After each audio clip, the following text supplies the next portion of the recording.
welcome to this episode of Holistic Healing with Lorrie. I'm Lorrie Rivers, and I help people with long hauler syndrome, post-viral syndromes, ME, CFS, chronic fatigue syndrome, fibromyalgia, and these complex chronic illnesses. I help them to learn how to heal themselves. And today we're going to be talking about cell danger response. Bum, bum, bum. And you may have heard about this in the past couple of years. It's been kind of a buzzword term for a while, and it's incredibly important. Dr. Navio actually discovered this or put it out there into the world, this process that our bodies, that our cells go under. And this is super important for people. Well, it helps to understand this process when you are dealing with especially a chronic illness. I think it's important for everybody to understand who has a body, but especially if you're dealing with chronic illnesses that just aren't resolving themselves, if you have these symptoms that just aren't going away. And we're going to be talking also a lot about mitochondria. So in my HEAL program, the first things that we address are energy, drainage, your environment, what you put into your system, so food, and the other parts of your environment, right? And the energy in your body is all about mitochondria, right? You've probably heard that before, maybe in your biology classes when you were a kid, right? And the takeaway here with what we're going to be talking about is that mitochondria, healthy mitochondria that are working in a certain way, are key to healing disease and to healing the body in general. And in the end, that, of course, is what we want. We want to heal these things, right? And we don't want for you to be stuck on 50, 100 supplements for the rest of your life. And then as soon as you stop, one or many of them, you crash. What that means to me is that we're not getting to the source. We're not getting to the root of the problem. And if you're taking something that makes you feel better, then great. Symptom management is wonderful. But again, we want to get to that source, to that root problem, and be able to heal that so that you don't have to be dependent on those other supplements. Now, I'm not a super sciencey in the specifics and the details kind of person. And cell danger response is very complex. So I'm going to do my best to explain this in a way that is understandable and that hopefully is correct. If you need to correct me, then please, let me know in the comments. But I did want to present this because a lot of my students have been asking about it, and because I have been focusing on getting clearer about how to make this the most understandable that I can. Right. So in our bodies, we have cell-to-cell communication. And any kind of chronic illness produces symptoms, abnormalities that either block communication or actually send alarm signals between the cells and tissues. And a lot of times, cells that can't communicate normally with the close by cells or distant cells are stranded from the whole, right? And can't reintegrate back into normal tissue and organ function. And these are actually kind of lost to tissues and organs, even when they are surrounded by normal differentiated cells. And as this process continues, there are two different outcomes that are produced depending on your age. If you have a proliferation of these disconnected cells as a child, it's going to lead to developmental problems, right? Problems with the brain, with all sorts of organs, with the structure, the function, and even changes in long-term metabolic functions and in the immune system, in your microbiome. As adults, your organ performance is already degraded over time, and that accumulates. And of course, you can do things to slow down that process of degradation. And we do a lot of those things in the HEAL program as well. But you do end up running into age-related deterioration. And this also blocks communication and allows kind of miscommunication and inhibits the progression through the healing cycle and prevents the normal energy information to be able to coordinate with other organ systems. So we're talking about this in terms of, yes, illness and disease, but also just in terms of aging right now. But let's look at this at a mitochondrial level. And we do want to be healing at the cellular level, right? You want to detox at the cellular level. And mitochondria, of course, are inside of the cells, usually. We're going to talk about that. And so when we can work at a mitochondrial level, it goes even deeper. Now, I want to go into some of the numbers here as far as the number of mitochondria in the body.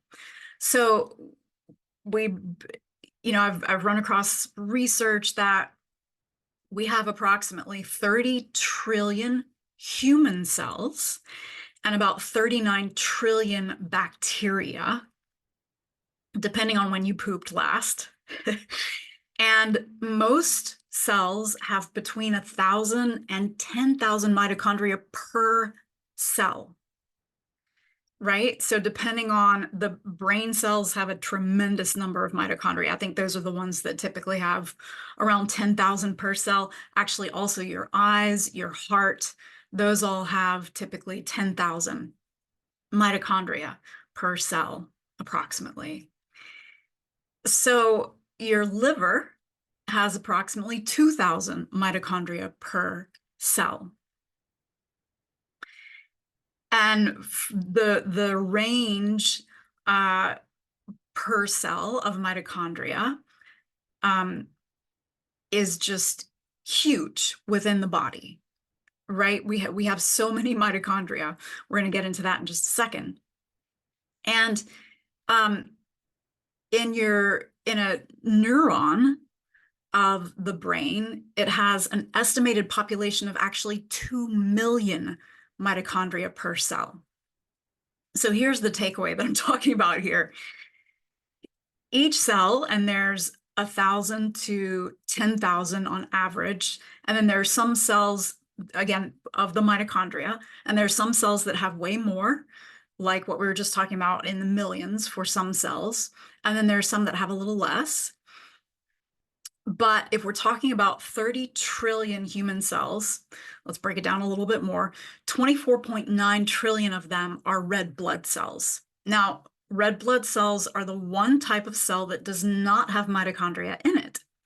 So now we're looking at 5.1 trillion cells in the body that are not red blood cells, so they do have mitochondria in them. So let's say just on average, we're averaging out, and this is a low average, that each cell, each one of those 5.1 trillion cells has about 2,000 mitochondria in it per cell. 2,000 times 5.1 trillion is approximately 10.2 quadrillion mitochondria total in your body. We have million, we have billion, we have trillion, we have quadrillion. So quadrillion has 16 zeros after it. So we're roughly looking at about 10 quadrillion mitochondria in the body. Now, some other facts about mitochondria and what they do: you produce about 40 to 100% of your body weight in ATP every single day, depending on what your mitochondria are doing. And we're going to talk about that in just a second here. So to be functioning optimally, you're going to be producing a lot of ATP, like pounds and several hundred, or actually probably about 100 pounds, some more, some less, depending on how, what you weigh. But here's what happens with cell danger response. Now, you might know this already. I did not know it until a couple of years ago when I ran across Dr. Navia's work. But your mitochondria, of course, what we're taught is that they're the cell's energy factories, right? Or power plants. They produce the energy. Here's what most of us weren't taught, is that they can also go into fight mode, which means that they get a communication, or they get the stress that the body's under for a number of different reasons that we'll go into. And they do get these communications from the nervous system. They also give these communications to the nervous system, which is why it's so important to work on the nervous system. But when this happens, when they get the signal that the body is in danger, the mitochondria actually go outside the cell, and they are no longer producing energy. So they're either calm inside the cell and producing energy, or they're in fight mode, getting out of the cell and being out of the cell so that they can signal the immune system. Now, not all of your cells are going to do this all at once. This is on a cell-by-cell basis. But at the same time, if you look at this as a teeter-totter, right? If you have the majority of your cells in that fight mode, so the majority of your mitochondria in that fight mode, and we're saying that that's over on this side, right? Then you have far, far fewer mitochondria that are able to produce energy for you, right? Because the cells can't be in power plant mode and battleship mode or fight mode at the same time. Now, the other interesting thing is that when your cell goes into this fight mode, the ATP within that cell is actually released. And remembering that the ATP in the cell, that's your energy, right? Now, when it's released, when the ATP is released from the cell, it becomes extracellular ATP, also called eATP. And that's actually what initiates the cell danger response. So when we're talking about CDR, that stands for cell danger response. I'm actually going to show you a slide here, and this is courtesy of CellCore and our CellCore doctors, Dr. J and Dr. Todd. Now, I definitely don't expect you to understand everything that's going on over here, but this graphic is helpful to take a look at what's happening here. Even if you don't understand all of these, specific, super technical, sciencey things. But what we're talking about here is that CDR1 is the first phase. Now, let me just give you a basic here. So the cell danger response, your body, your cells have to complete CDR1, CDR2, and CDR3 before they get back to a healthy, whole state. And we're going to talk more about that in just a second here. So CDR1 is this first phase of this. But let's go back to the ATP here. We just learned that with our mitochondria, they have two functions, right? It's either to produce, well, they have more than that, but the main two functions are to produce energy for us, or defense, which also includes communication.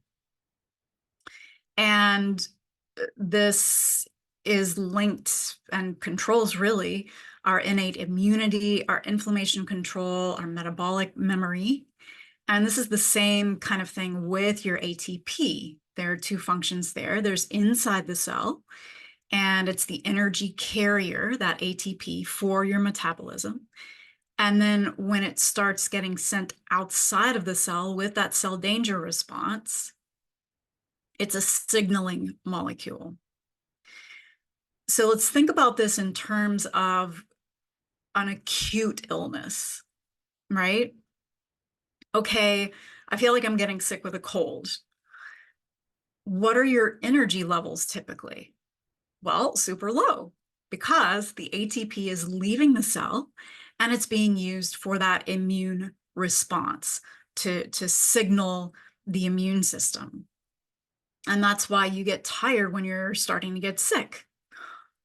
Along the same lines, when we are adding what's called hormetic stress to the body, that's something like exercise or cold therapy, or even doing crosswords or things like that, you are actually putting your body under healthy stress as long as your cells are able to go through this cycle here, right? But you do find that when you're, after you've exercised, or if your body is, quote, normal, and I don't love using that word, but we're going to use it in this case. If your body is functioning normally, you do find that you are tired afterwards, and that maybe you need a little more sleep if you exercise more than usual.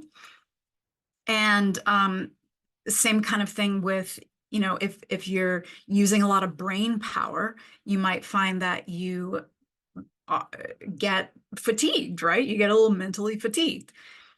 And it's the same thing here. And this is normal. The cell danger response is actually a normal, healthy reaction. The problem comes in when there are, well, we're going to talk about that in just a bit here. I don't want to get ahead of myself, right? So once you're in the cell danger response cycle here, you've got to make it through phase 1, through CDR1.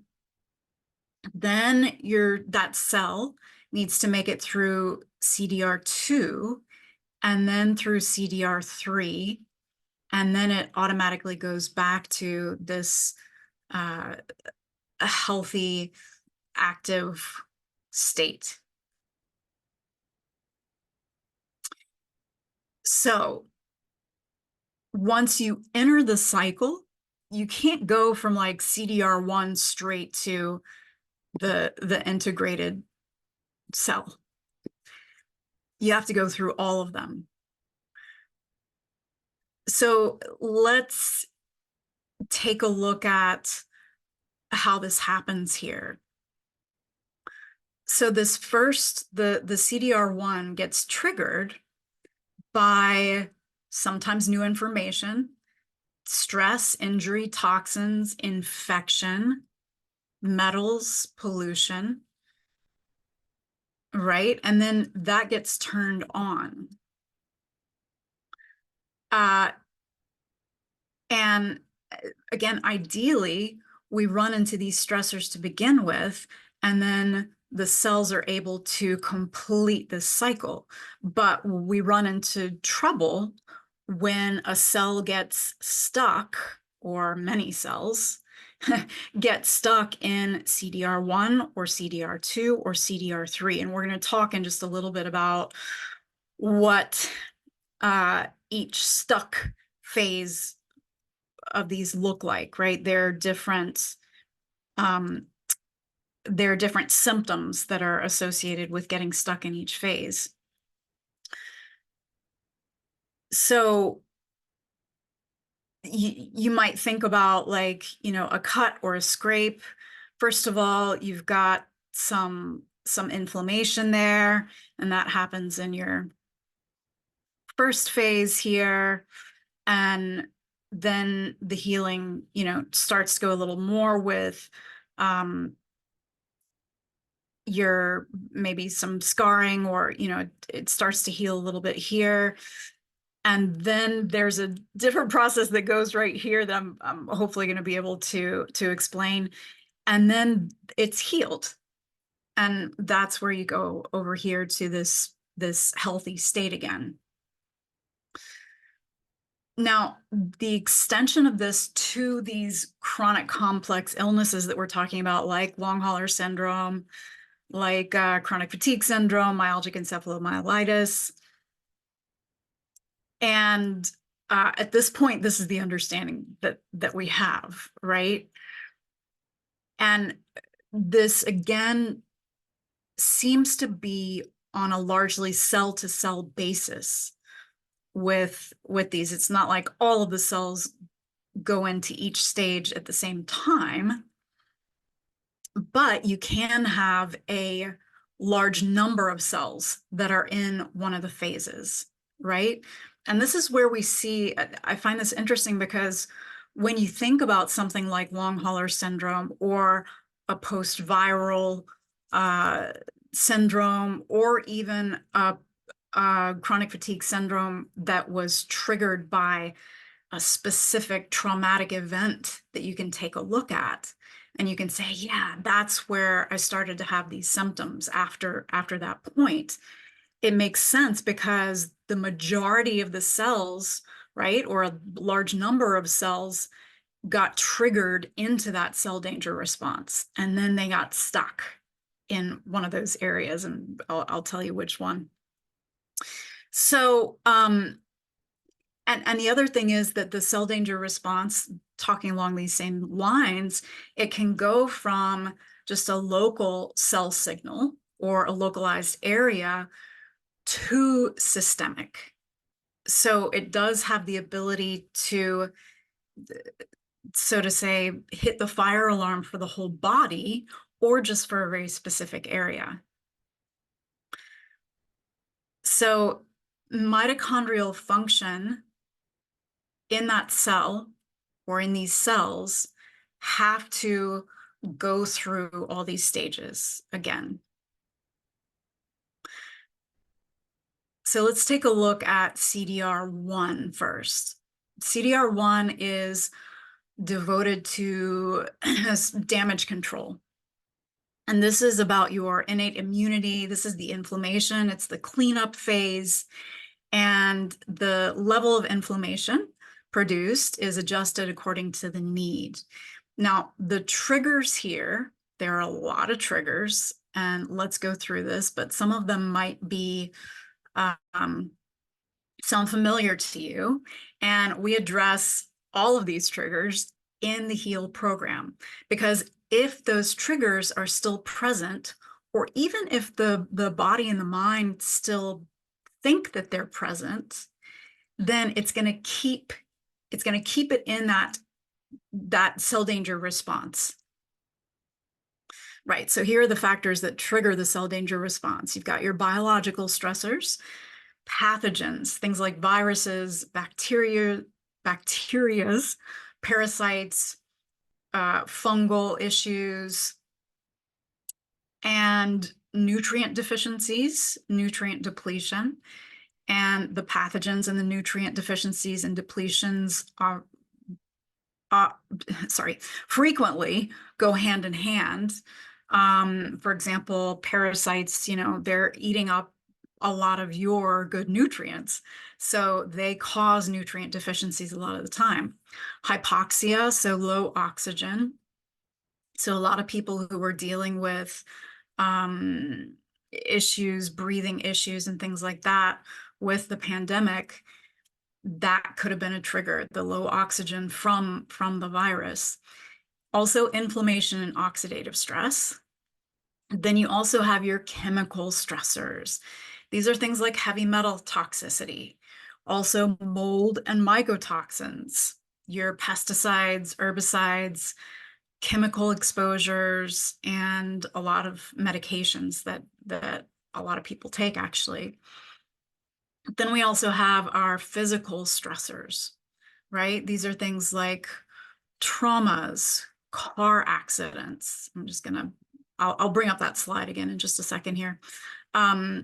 Injuries, right? Burns, surgeries also, and even your posture and the way that your body is structurally.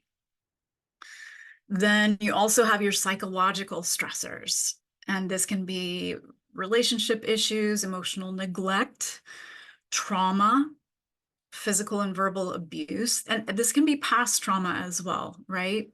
And over time, maybe it just builds up. Major financial stressors, loss of loved ones, and even dealing with chronic illness. So a lot of these things feed into each other. And again, this is why it's so important that we take this holistic approach to make sure that we are ticking off the boxes of addressing every possible trigger here of the cell danger response. Right. Now, different disorders are linked to different parts of the cell danger response. So getting stuck, or actually, let me rephrase that. Different disorders are linked to getting stuck, to the cell getting stuck, or a majority of cells, or a big number of cells getting stuck in different CDRs, in different parts of the cell phase or the cell danger response.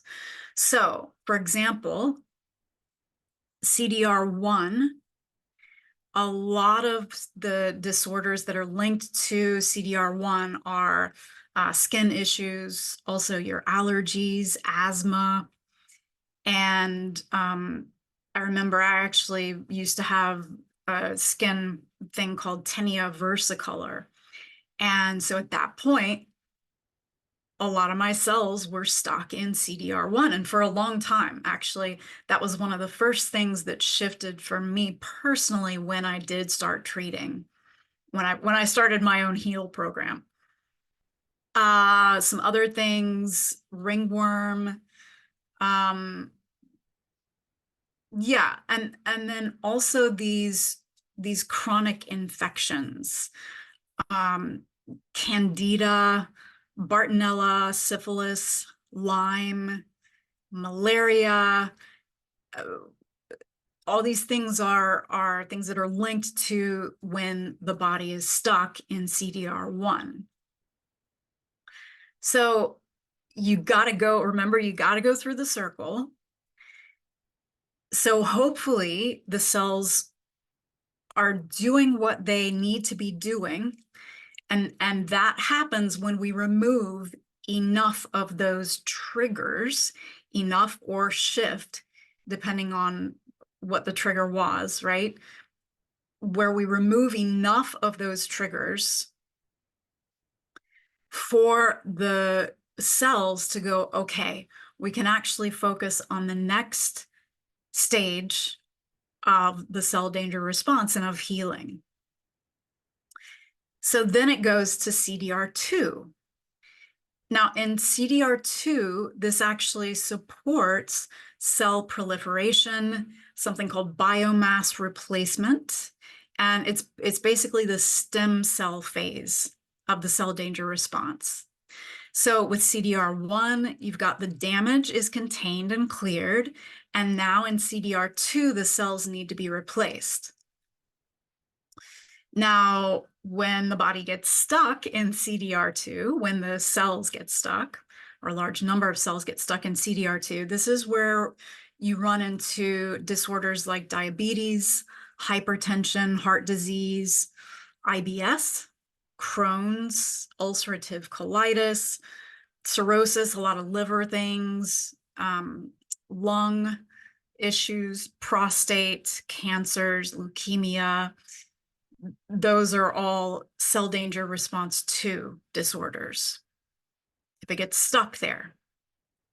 And remembering again, I just want to say this again, that it is a natural part of the process for cells to go into cell danger response 2. The issue is when they get stuck. If we haven't removed enough pathogens, if we haven't gotten rid of enough toxins, if we haven't, if we're still taking in things from our environment that keep the cells in that cell danger response 2.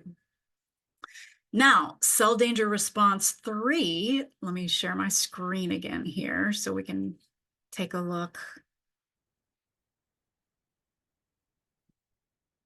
Right, so cell danger response 3, here we're talking about, when it works well, we're talking about cell proliferation and migration have stopped, right? Because that was CDR2.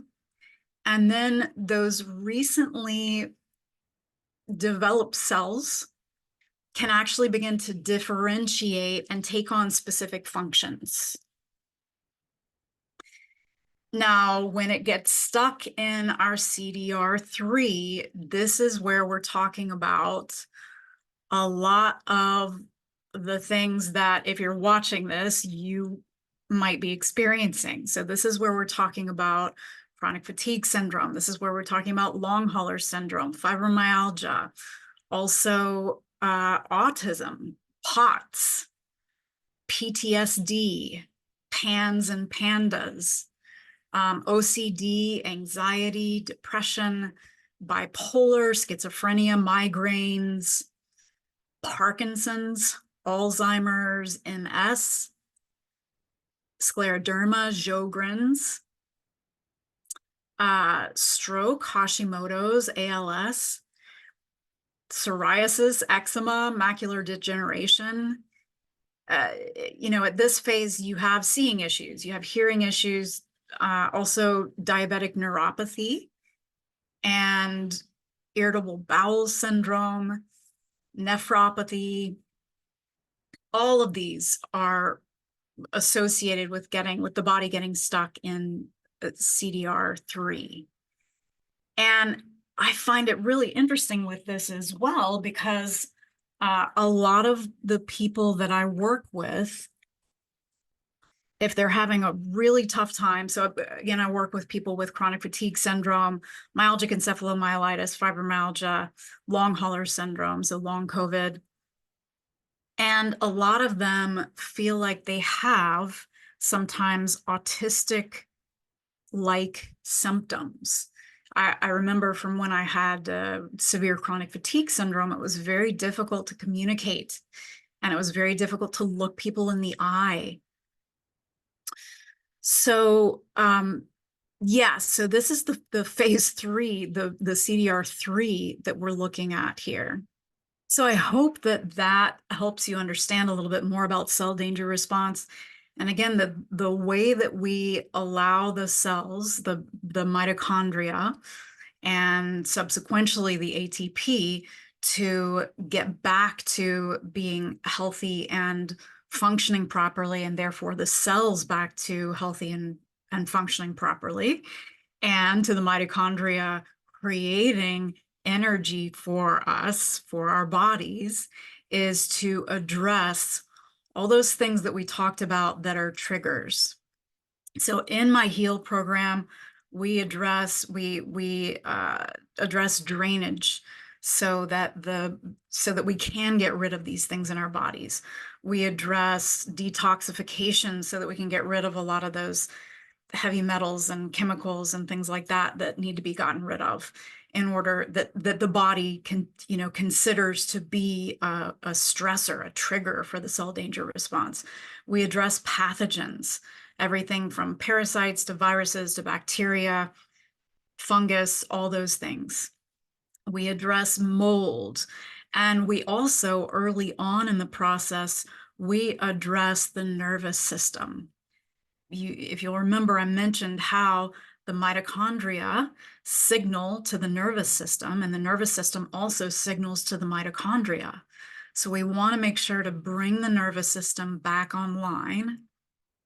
And we do that through what's called EFT tapping, which automatically actually resets the nervous system and retrains it.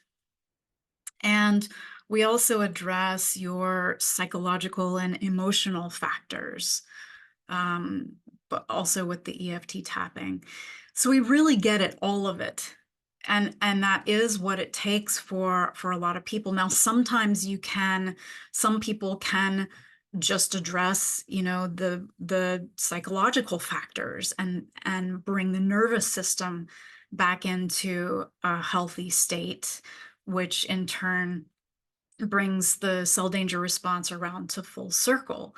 But for a lot of people, you also need to be addressing the pathogens and the toxins and things like that. So that is why we take that holistic response there.